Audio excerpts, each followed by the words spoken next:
Le jour se lève sur la presqu'île de Bonifacio. Jean-Philippe Giordano quitte son village perché sur les hauteurs. Il va lui aussi nous dévoiler l'un des plus précieux joyaux de la mer. Souvent, la nuit, quand on se réveille, on écoute le vent ou le calme, et c'est ce qui permet de dire soit on se rendort, soit on est prêt déjà à aller s'immerger. Jean-Philippe fait partie des derniers corailleurs corses. Un métier extrêmement dangereux.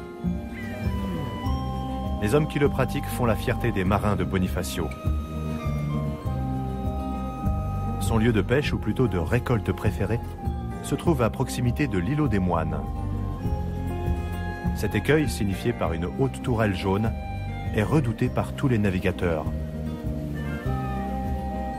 Ces îlots sont composés d'une multitude de montagnes sous-marines qui, dans les grandes profondeurs, abritent un petit animal très précieux de couleur sang. On est toujours en train de chercher la branche fabuleuse, la plus belle branche au détour d'une grotte. Il y a une expression dans le jargon des corailleurs. Quand tu vois une très belle branche inaccessible et que tu sais que bon, il y a une faille, tu ne pourras pas aller la chercher, même pas avec un outil particulier. Tu vois cette belle branche, tu la salues, tu envoies une bise et on dit c'est la part du bon Dieu. Voilà, part du bon Dieu, on ne peut pas la prendre, le bon Dieu nous l'a montré. Et de là, on se dit, il y a encore des belles branches comme ça qui existent et il faut aller les chercher dans des grottes, des anfractuosités et faire tout ce qu'il faut pour vraiment dénicher le corail. Avant de disparaître dans les abysses, le plongeur veut s'assurer qu'il y a bien sous la mer suffisamment de corail. Ce travail de repérage est désormais effectué par un robot sous-marin.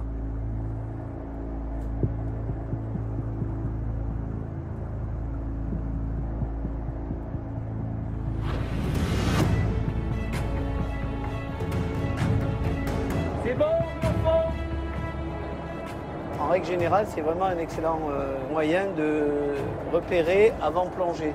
Bien entendu, c'est beaucoup moins dangereux puisque on est là derrière son écran comme à la maison. La caméra vient de détecter plusieurs branches de corail à environ 70 mètres de fond. Le robot sous-marin dépose sur la roche un repère, une petite bouée jaune qui guidera le corailleur une fois au fond. Ça y est. Il faut toujours parer à l'imprévu dans ce métier, toujours anticiper sur ce qui peut se passer, parce que l'anticipation est d'une grande nécessité. Ça évite la mauvaise surprise, ça évite d'être piégé, ça évite d'être dans quelque chose qui va être difficile à résoudre sous l'eau.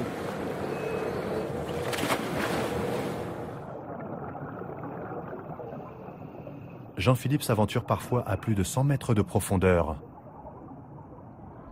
Plus on descend, plus le temps de récolte est compté et plus les risques de faire un accident de plongée sont grands.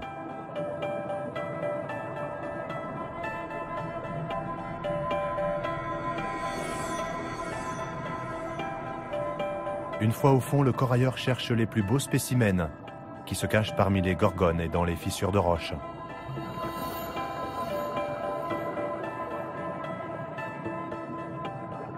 On doit faire vite sans se presser au fond.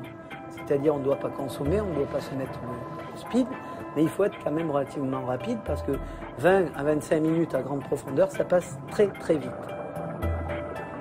Dans ces conditions extrêmes, on comprend mieux pourquoi ils ne sont plus qu'une poignée à faire ce métier. Jean-Philippe Giordano préfère ne plus compter le nombre d'amis perdus. J'ai une philosophie de vie qui me fait dire que chaque jour est un bon jour pour mourir. Et dans ce métier, on arrive à devenir un petit peu égoïste de ce bonheur. Parce que ce bonheur se mérite. Ce bonheur, c'est au bout de l'effort physique. C'est ce voile qui craque sur nous-mêmes. Et là, on se retrouve au fond des mers, face à soi-même, devant une épreuve. Et de dire, est-ce que tout cela vaut vraiment le coup? Et je pense que ça vaut vraiment le coup. Si un jour, je pense que des angoisses me tenaillent ou des choses lugubres hantent mon esprit, là, on ne peut plus avancer dans ce métier, il vaut mieux arrêter.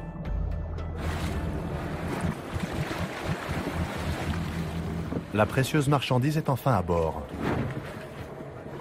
Juste avant l'immersion du corailleur, Un grand parachute a été installé à l'avant du bateau pour éviter une dérive trop importante. Quelques minutes avant de rejoindre la surface, Jean-Philippe reçoit du bateau un peu d'oxygène pour accélérer sa décompression et de l'eau chaude pour se réchauffer. La plongée aura duré 3 heures pour 20 minutes de travail au fond. Waouh! Voilà, les gestes sont relativement doux. Voilà, ça c'est la pêche d'une plongée. Ça fait un petit kilo de corail, quoi. Voilà ce qu'on appelle une branche symbolique. Elle est sur son rocher, c'est-à-dire on essaie de la taper à ras du pied, mais c'est la roche qui est trop friable qui part. Et on a cette couleur rouge sang de bœuf, du corail de Bonifacio, qui fait partie de cette merveilleuse légende où Persée, décapitant la méduse, du sang qui coula dans la mer de la tête de méduse décapitée, naquit le corail. Et voilà la passion qui nous anime depuis 30 ans. Les branches de corail seront taillées pour être transformées en bijoux. Jean-Philippe les présentera ensuite dans sa boutique de Bonifacio.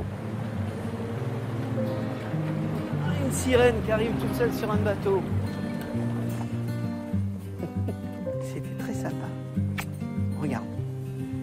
Tu veux un dauphin, tiens, ici. Puis ici, tu vois. Dans cette branche, on fait pas mal de trucs. Puis elle est vachement saine, tu vois. Ça va bien vite. Ouais, ça va être sympa. Ça fait quelque chose de très minéral et en fin de compte, c'est tout à fait organique. C'est un animal, un petit animal qui se développe et qui fait une magnifique colonie. Alors ça met très longtemps à pousser, mais ça se reproduit très facilement pour peu qu'on lui laisse du temps et de l'espace. Voilà, ce que fait Jean-Philippe avec sa pêche sélective. Donc voilà, quand ça sort de l'eau et qu'on voit de belles branches comme ça, c'est avec plaisir qu'on a envie de les travailler et de les transformer vraiment en beaux bijoux qui seront portés magnifiquement.